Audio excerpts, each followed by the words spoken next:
Friends, welcome.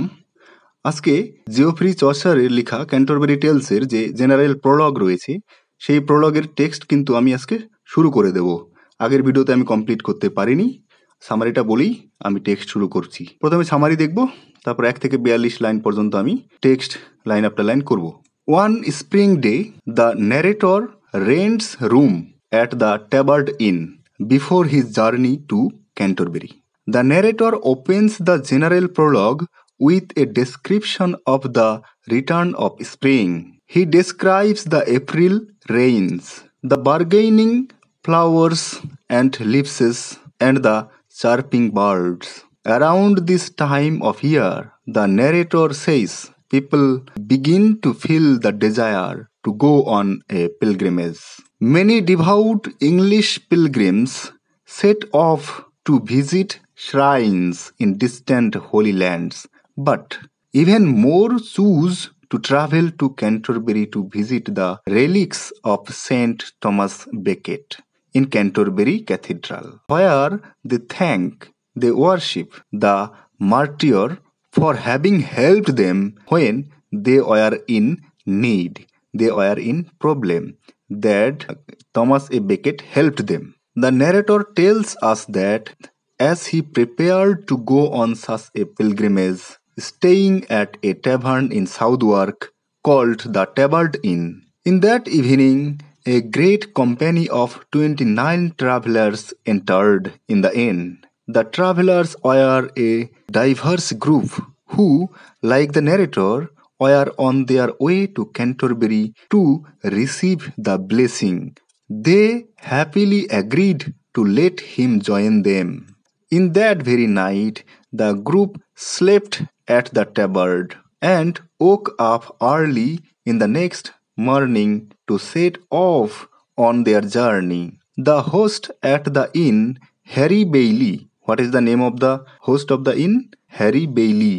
Keep it in mind, Harry Bailey. And this Harry Bailey suggests that to make the trip to pass the time more pleasantly, each member of the party tell 2 tales on the way to Canterbury and 2 more on the way back. The best storyteller will be rewarded with a sumptuous dinner paid by the other members of the party. The host decides to accompany the pilgrims to Canterbury and serve as the judge of the tales. Who would be the judge? গল্পগুলোর বিচার কে করবে? যে কে সবচেয়ে ভালো গল্প বলেছে সেটার বিচার কে করবে? সেটা করবে এই হ্যারি বেইলি। হ্যারি বেইলি হচ্ছে host of the inn, that is the Tabard inn. Before continuing the tale, the narrator declares his intent to list and describe each of the members of the group. আলাদা আলাদা গল্প শুরু করার আগে narrator বলছেন যে আমি এই সমস্ত ট্রাভেলার্সদের, এই সমস্ত পিলগ্রিমেজদের বর্ণনা দিতে চাই। আমি যে অরিজিনাল ভাষাতে এই প্রলগ বা এই ক্যান্টারবারি টেলস লেখা হয়েছিল সেই ভাষাতেই টেক্সটটা পড়ব আর মডার্ন ইংলিশ ফর্মে তার এক্সপ্লেনেশন দেব।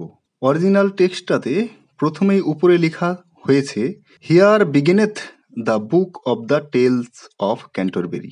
এখানেই শুরু হচ্ছে ক্যান্টারবারি টেলসের বই। এবার টেক্সট শুরু। When the April with his showers shoot, the drought of March hath parched to the root, and bathed every vein in Swiss liquor, of which virtue engendered in the flower. প্রথমে তিনি এই April মাসের spring টাইমের বর্ণনা দিচ্ছেন। বলেছেন যখন April মাসে বৃষ্টি হয়, বৃষ্টিটা হচ্ছে মিষ্টি, সুইট বৃষ্টি হয়, তখন ড্রাইনেস, মার্চ মাসের যে ড্রাইনেস সেটা ছিন্ন ভিন্ন হয়ে যায়, সেই শুষ্ক ভাব চলে যায়। আর গাছের যে রুট, সেই রুট পর্যন্ত কিন্তু বৃষ্টিতে ভিজে যায়, সেই শুকনো ভাব চলে যায়। সেই গাছের যে রুট, গাছের শাখা প্রশাখা সবকিছু বেইড, স্নান করে ভিজে যায়। এভরি ভেইন, প্রত্যেকটা স্টেম, প্রত্যেকটা শাখা প্রশাখা কিন্তু সিক্ত হয়। ইন সুইস লিকুয়ার, ইন সাস লিকুয়ার, লিকার বলতে এখানে বৃষ্টি বলা হচ্ছে, ওয়াটার লিকার, সেই লিকারের মধ্যে সব কিছু সিক্ত হয়, ভিজে যায়, ড্রাইনেস চলে যায়, ড্রটস চলে যায়। অফ হুইস ভার্চু, যার ভার্চুতে, যার টাচে, টাচ বলতে এখানে এপ্রিল মাসের যে টাচ, বৃষ্টির যে ছোঁয়া, সেই ছোঁয়াতে এনজেন্ডার্ড মানে এনলাইভেন, নবজীবন খুঁজে পায়, ইজ দ্য ফ্লাওয়ার, ফুলগুলো নবজীবন খুঁজে পায়। হোয়েন জেফিয়ার্স ইক উইথ হিজ সুইট ব্রিথ, যখন হাওয়া, জেফিয়ার্স বলতে গড অফ উইন্ড, সেই হাওয়ার দেবী, এখানে হাওয়া বোঝাচ্ছে সেই বাতাস, সেই বাতাসও ইক মানে অলসো, হোয়েন এই যখন এই বাতাসও উইথ হিজ সুইট ব্রিথ, তার মিষ্টি, ব্রিথ বলতে শ্বাস প্রশ্বাস, তার মিষ্টি শ্বাস প্রশ্বাসের দ্বারা, যখন হাওয়াও তার শ্বাস প্রশ্বাসের দ্বারা ইন্সপায়ার্ড করে, hath in every halt and Heath, প্রত্যেকটা গ্রোভ, হল্ট বলতে গ্রোভ বাগানকে, এবং হিথ, হিথ বলতে শুষ্ক ভূমিকে যখন সে শ্বাস প্রশ্বাসে ভরিয়ে দেয়, মানে দক্ষিণা বাতাস এই সমস্ত জায়গা দিয়ে বয়ে চলে, তখন কি হয়?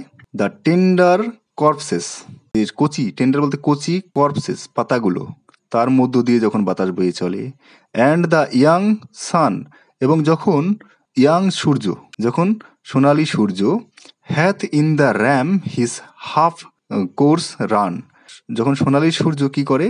তার অর্ধেক কোর্স কমপ্লিট করে, হাফ কোর্স রান।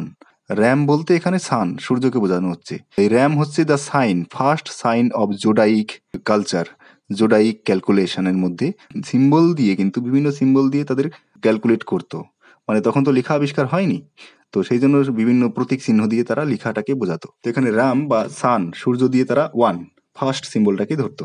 তো বলছে সূর্য যখন তার অর্ধেক কোর্স কমপ্লিট করেছে দিনের, সেই সময়ে আর কি করেছে?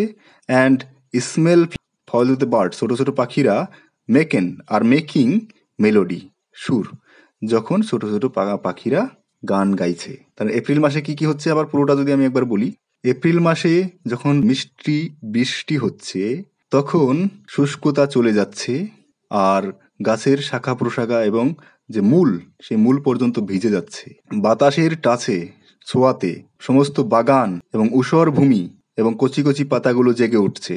আর যখন সোনালী সূর্য তার অর্ধেক কোর্স কমপ্লিট করেছে, ছোট ছোট পাখিরা তাদের গান গাইছে। এরকম সময়ে that slepen all the night with open eye, এখানে ঘুমাচ্ছে কিন্তু চোখ খোলা, মানে শুয়ে আছে, ঘুম আসেনি আর কি, এরকম। So pricketh them nature in their courage, আর প্রকৃতি তাদের প্রিকেথ মানে পিয়ারসেস, খোঁচা দিয়েছে, দেম তাদেরকে, নেচার এসে তাদেরকে খোঁচা দিয়েছে, খোঁচা দিয়ে জাগিয়ে তুলেছে, এনলাইভেন করে দিয়েছে, ইন দেয়ার কারেজ তাদের এনকারেজ করেছে। Then longen folk to goon on pilgrimage, then বলতে তখন, লঙ্গেন যারা আশা করছিল, যে সমস্ত লোকেরা, ফোক বলতে জনগণ, যে সমস্ত জনগণ আশা করছিল গন গোয়া যাওয়ার জন্য, পিলগ্রিমেজে তীর্থযাত্রায় যাওয়ার জন্য যারা আশা করেছিল, তাদেরকে কিন্তু প্রকৃতি এসে খোঁচা মেরে উৎসাহ জাগিয়ে দিচ্ছে যে পিলগ্রিমেজে যেতে হবে। এপ্রিল মাসে যে সুষ্ঠু আবহাওয়া, সুন্দর আবহাওয়া, সেই আবহাওয়ার মধ্যে প্রকৃতি এসে মানুষকে জাগিয়ে তুলছে পিলগ্রিমেজে যাওয়ার জন্য। আর এই সমস্ত পিলগ্রিমেজরা, তীর্থযাত্রীরা রাত্রে ঘুমাতে পারেনি। কেন ঘুমাতে পারেনি? কারণ তাদের যেতে হবে তীর্থযাত্রায়, এটা তারা ভাবছে, আর ঘুমাতে পারেনি। টু ফার্ন হাওয়েলস নোয়েথ ইন সন্ড্রি লন্ডস, আর তারা কোথায় যাবে এই তীর্থযাত্রাতে? টু ফার্ন দূরে, ডিস্টেন্ট, হাওয়েলস শ্রাইন, শ্রাইন বলতে যেখানে ওই তীর্থক্ষেত্র, সেখানে যাবে, অজানা জায়গাতে যাবে জানার জন্য। সেটা কোথায় রয়েছে? Sundry londs, various lands, various countries, various parts, দেশের বিভিন্ন প্রান্তে যে বিভিন্ন তীর্থক্ষেত্রগুলো রয়েছে, সেই বিভিন্ন তীর্থক্ষেত্রে মানুষ যাবে, সেই যাওয়ার জন্য প্রকৃতি উৎসাহ দিচ্ছে। And specially from every shire's end, এবং বিশেষ করে দেশের প্রত্যেকটা কর্নার থেকে, প্রান্ত থেকে, এন্ডস অফ ইংল্যান্ড, ইংল্যান্ডের প্রত্যেকটা প্রান্ত থেকে, টু ক্যান্টরবেরি দে ওয়েন্ড, ক্যান্টরবেরিতে যাওয়ার জন্য কিন্তু মানুষ বিশেষভাবে ওয়েন্ড, ইনক্লাইন্ড থাকে, আশা করে, ডিজায়ার করে। বিভিন্ন মানুষ তো বিভিন্ন জায়গাতে যাবে তীর্থক্ষেত্রে, কিন্তু বেশিরভাগ মানুষ বিভিন্ন কর্নার থেকে ওই ক্যান্টরবেরিতে যাওয়ার জন্য আশা করে থাকে।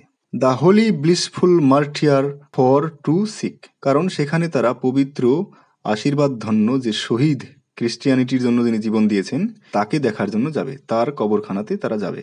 এখানে তার বলতে সেন্ট থমাস এ বেকেট, এর কবরস্থানে তারা যাবে। এই কে ছিল একটু জেনে নেব পরে, আগে লাইনটা শেষ করি। দ্যাট ওই মানুষটা, কারণ ওই মানুষটা, ওই টমাস এ বেকেট, হ্যাথ হেল্পড দেম, তাদেরকে হেল্প করেছিল, হোয়েন দে ওয়ার সিক, যখন তারা অভাবের মধ্যে ছিল, সমস্যার মধ্যে ছিল, তখন টমাস এ বেকেট তাদেরকে আশীর্বাদ দিয়েছিল, তাদেরকে হেল্প করেছিল। নেক্সট সেকেন্ড স্ট্যান্জাতে যাচ্ছি। Befell that in that season on a day happened, befell বলতে এখানে হ্যাপেন্ড, ঘটেছিল, সেই ঘটনা ঘটেছিল, in the season on a day, একদিনে সেই ঘটনাটা ঘটেছিল, একটা ঋতুতে একটা দিনে সেই ঘটনাটা ঘটেছিল। সেই ঘটনাটা কি? ইন সাউথ ওয়ার্ক, এই সাউথ ওয়ার্ক বলে যে জায়গাটা আমি বললাম, Southwark, at the Tabard inn I lay, তা আমি সেই একটা দিনে একটা সময় কি করেছিলাম? ট্যাবার্ড ইনে আমি ঘুমিয়েছিলাম, শুয়েছিলাম।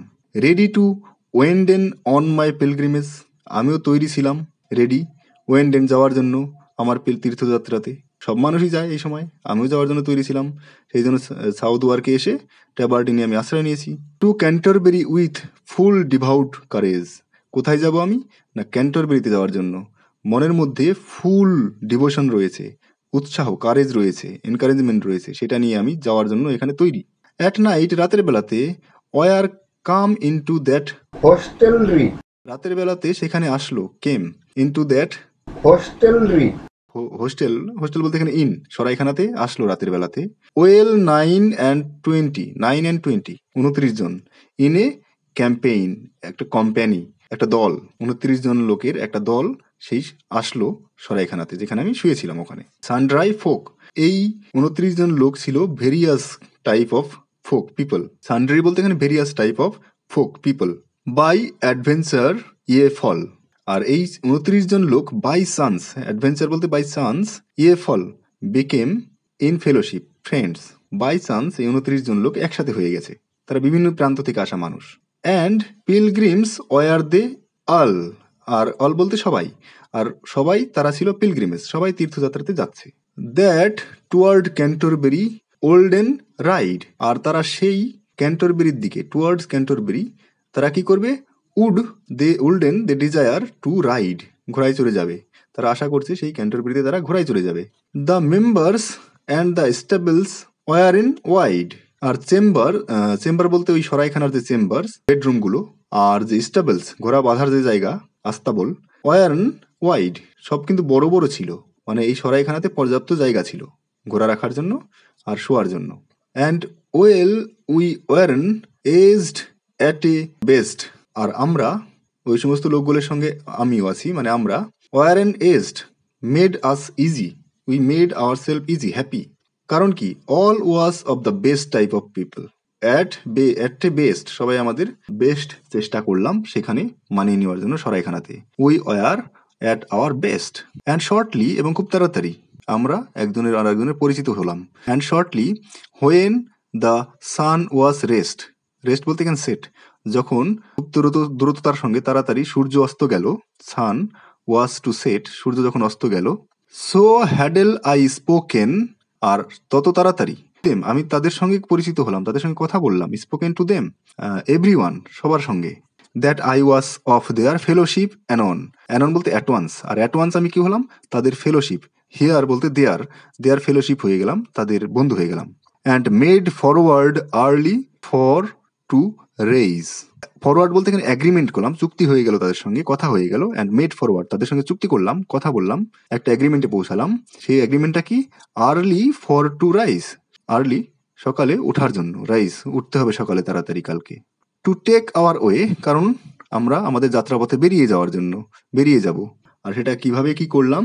সেটা অ্যাজ আই ইউ ডিভাইস, যেরকম ভাবে আমি তোমাকে বলছি, এখানে ইউ বলতে রিডাররা, আমরা, কবি বলছেন আমি আপনাদেরকে যেভাবে বলছি ঠিক সেভাবেই তাদের সঙ্গে আমি অ্যাগ্রিমেন্ট করলাম, সমস্ত ব্যাপারটা ঠিক করে নিলাম। তো এখানে আই বলতে এখানে পোয়েট, মানে ফার্স্ট পার্সন ন্যারেটিভ আই দেখতে পাচ্ছি, but non in the less, অন্তত পক্ষে কিন্তু, while I have time and space, এখন আমার কাছে যখন সময় রয়েছে, টাইম, স্পেস, অপরচুনিটির সুযোগও রয়েছে, কিন্তু অন্তত পক্ষে আমার কাছে এখন যখন সময় আর সুযোগ দুটোই রয়েছে, এর বলতে before that I further in this tale pace, এই গল্পের আরো সামনে এগোনোর পূর্বে আমার কাছে যখন সময় আর সুযোগ দুটোই রয়েছে, তাহলে আমি কি করব? আমি মনে করছি, I think it accordant to reason, it is appropriate, it is reasonable for me to tell you, মানে রিডারদেরকে বলা উচিত, আমি মনে করছি আপনাদেরকে এখন বলা উচিত, অল দ্য কন্ডিশন, সমস্ত বিষয় বৃত্তান্ত আপনাদেরকে এখন বলে রাখা উচিত, কারণ গল্পের যখন আমি শুরু করব তখন অতটা সময় থাকবে না। তো এখন যখন সময় সুযোগ আছে, তো আমি আপনাদেরকে সমস্ত কন্ডিশন বলে দিই। অফ ইচ অফ দেম, প্রত্যেকজন বলতে প্রত্যেকটা তীর্থযাত্রীর সম্পর্কে আমি আপনাদেরকে বলে রাখি। So as it seemed me, আমার কাছে এরকমই মনে হয়, আমার কাছে যতটা মনে হয় আমি ততটা বলে রাখি। And which they weren and of what degree, আমার কাছে যতটা মনে হয় তারা কেমন পোশাক পরে আছেন, ওয়ারিন, অ্যান্ড অফ হোয়াট ডিগ্রি, এবং তাদের সোশ্যাল পজিশনটা কেমন, তাদের র্যাঙ্কটা কিরকম, তাদের ডিগ্রিটা কি সোসাইটিতে, সেই সম্পর্কে আমি আপনাদেরকে বলে রাখি, আমার কাছে যতটা মনে হয় আমি বলবো। And eek in what array that they were in, আর আমি আপনাদেরকে এটাও বলবো যে কোনভাবে, কোন সাজসজ্জাতে, অ্যারে বলতে ইকুইপমেন্ট, কোন কোন অস্ত্র শস্ত্র তাদের কাছে রয়েছে, কি কি জিনিসপত্র তাদের কাছে রয়েছে, কোন অর্ডারে তারা সাজানো থাকবে, সমস্ত কিছু আমি আপনাদেরকে বলার চেষ্টা করি। অ্যান্ড অ্যাট এ নাইট, এটা বলতে গিয়ে অ্যাট উইথ এ নাইট, একজন যোদ্ধাকে দিয়ে, all then will I first begin, প্রথমেই আমি শুরু করব একজন যোদ্ধার বর্ণনা দিয়ে। একজন নাইট যাচ্ছে তাদের সঙ্গে, সেই নাইটকে দিয়ে নাইটের বর্ণনা করার মাধ্যমে আমি সবার বর্ণনাটা শুরু করতে চাই। এখানে কিন্তু 42টা লাইন শেষ হলো, আর দুটো জিনিস এখানে বলার রয়েছে, আমি বলছি দাঁড়ান। প্রোলগের প্রথম line, when that April with his showers should, the drought of March had pass to the root, and bathe every vein in swich liquor, of which virtue engendered is the flower. এখানে দেখুন April মাসটাকে খুব সুন্দরভাবে বর্ণনা করা হয়েছে, বসন্তকালটা খুবই সুন্দর, বৃষ্টি দিচ্ছে, ফুল ফুটছে। তো এই প্রথম লাইন উৎসাহিত করেছে টি.এস. এলিয়টকে। টি.এস. এলিয়ট মডার্ন একজন রাইটার, তো তিনি লিখেছেন দ্য ওয়েস্টল্যান্ড। সেই টি.এস. এলিয়টের যে ওয়েস্টল্যান্ডের প্রথম লাইন শুরু করছেন, তো সেটা এই লাইনটা থেকে উৎসাহিত হয়ে। এই ওয়েস্টল্যান্ডটা এজরা পাউন্ডকে উৎসর্গ করে লেখা। আর ওয়েস্টল্যান্ডের মধ্যে 5টা part, 5 parts, the burial of the dead, a game of chess, the fire sermon, death by water, what the thunder said, এই 5টা ভাগ রয়েছে পার্ট ওয়েস্টল্যান্ডের মধ্যে। তো টি.এস. এলিয়টের এই যে ওয়েস্টল্যান্ডের প্রথম ভাগটা, the burial of the dead, এখানের প্রথম লাইন দেখুন, April is the cruellest month, breeding lilacs out of the dead land, mixing memory and desire, stirring dull roots with spring rain. এখানে স্প্রিং টাইমটা, এপ্রিল মাসটা কিন্তু উল্টো, এটা কিন্তু ভালো নয়, এটা কিন্তু সেই ফুলও ফোটাচ্ছে না, সুন্দর বৃষ্টিও ঝরাচ্ছে না, যেটা এই আমরা ক্যান্টারবারি টেলসের এই এপ্রিলের মধ্যে পাবো। চসার দেখাচ্ছেন সুন্দর বসন্ত, কিন্তু টি.এস. এলিয়ট দেখাচ্ছেন পচা বসন্ত, খারাপ বসন্ত। কারণ দুটো পিরিয়ডে লেখা দুটো জিনিস, এটা মডার্ন টাইমকে রিপ্রেজেন্ট করছে টি.এস. এলিয়ট, আর মিডিভাল পিরিয়ডকে রিপ্রেজেন্ট করছেন জিওফ্রে চসার। তো তার সময়ের প্রকৃতি আর এখনকার মডার্ন টাইমের প্রকৃতিকে একদম বিস্তর পার্থক্য দেখতে পাচ্ছি। আসলে টি.এস. এলিয়ট এখানে দেখাতে চাইছেন যে এই মডার্ন টাইমে এসে কি করে প্রকৃতির অবক্ষয় ঘটেছে। দুটো পিরিয়ডের মধ্যে যে ন্যাচারাল গ্রোথ, সেটার যে কন্ট্রাস্ট, সেটা আমরা এই দুটোর মধ্যে থেকে দেখতে পেলাম। এরপর আমরা ফার্স্ট স্ট্যান্জার এইখানে যখন টমাস এ বেকেটের কথা বললাম, তো টমাস এ বেকেট কে ছিলেন এটা দেখে নেই। Thomas A Beckett, also known as Saint Thomas of Canterbury. He was also called Thomas of London and later Thomas A. Becket. তার জন্ম হয় 1119 সালে বা 1120 সালে, তার মৃত্যু হয় 1170 সালে। He was the Archbishop of Canterbury from 1162 to 1170. He is venerated as a saint and martyr by both the Catholic Church and Anglican Church. তাহলে তার মহত্ব কিন্তু আমরা এখান থেকে দেখতে পাচ্ছি, দুটো চার্চের লোকই তাকে কিন্তু শ্রদ্ধা করত, অ্যাংলিকান চার্চই হোক আর ক্যাথলিক চার্চই হোক, সবাই তাকে শ্রদ্ধার চোখে দেখত। He engaged in conflict with Henry the second, king of England, over the rights and privileges of the church and was murdered by followers of king in Canterbury cathedral. রাজার সঙ্গে তার একটা দ্বন্দ্ব হয়ে গেছিল, কারণ কার কর্তৃত্ব ওপরে, রাজার কর্তৃত্ব না চার্চের কর্তৃত্ব। অনেক সময় রাজাকেও চার্চের কথা মেনে চলতে হতো, তো সেই জন্য ক্যান্টারবেরির এই বিশপের সঙ্গে রাজার কিন্তু একটা গন্ডগোল হয়ে যায়, দ্বন্দ্ব শুরু হয়, ঠান্ডা যুদ্ধ যাকে বলে। টমাস বেকেট তো আর ছেড়ে দিয়ে কথা বলবেন না, অন্যায়কে তিনি সহ্য করতেন না, সেই জন্য তাকে মার্ডার করে দেওয়া হয় ক্যাথিড্রালের মধ্যেই। আর এই বিষয়টা নিয়ে টি.এস. এলিয়ট একটা নাটক লিখেছেন, নাটকটার নাম murder in the cathedral. Soon after his death he was canonised by Pope Alexander the third. এর চেয়ে বেশি যদি জানতে হয় তাহলে নেট সেট এর ভিডিও নিয়ে যে আলোচনা রয়েছে সেখানে আমি ডিটেলসে বর্ণনা করেছি, সেই ভিডিও দেখতে হবে। Thank you.